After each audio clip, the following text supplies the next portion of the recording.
உங்கள் கைபேசி எண்ணில்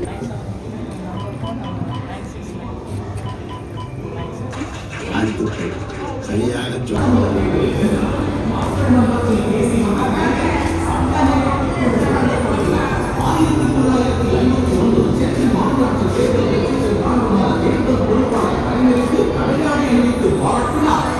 பள்ளிகள் புடைசூழ அடைக்கப்பட்டார் கலைஞர். என் தம்பி அடைபட்டிருக்கும் இந்த பாளையங்கோட்டை சிறை 6/3/1967 தேர்தலில் மாபெரும் வெற்றி பெற்று பிற்படுத்தப்பட்டோருக்கு இடஒதுக்கீடு உரிமை 5% உள்ஒதுக்கீடு தந்து சமூக நீதியில் மாபெரும் புரட்சியை செய்தார் கலைஞர்.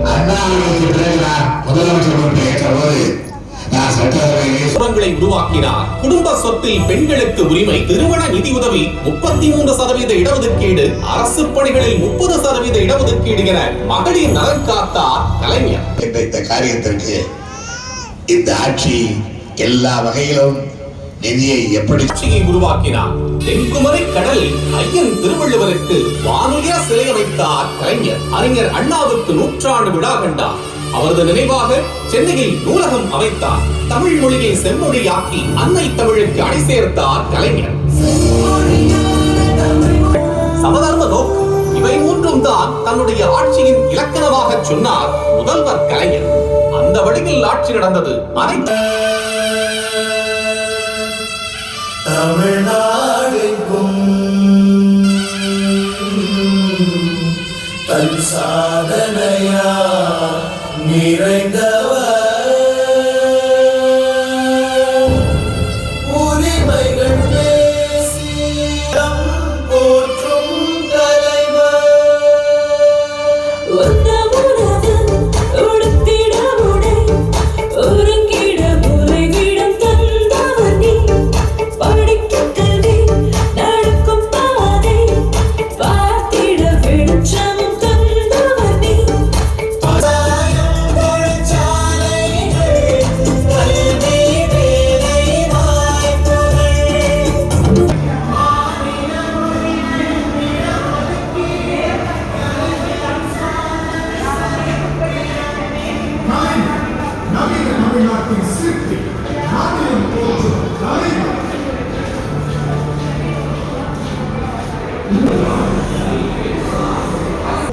தம் அலை இதழால் முத்தமிட்டு மயக்கும் குமரி கடற்கரையும் முப்பால் யாத்த ஞான தமிழையின் திருவள்ளுவருக்கு மின்முட்டும் சிறை வெடித்து அதை திறந்து வைக்கும் வாய்ப்பு அமைந்ததே.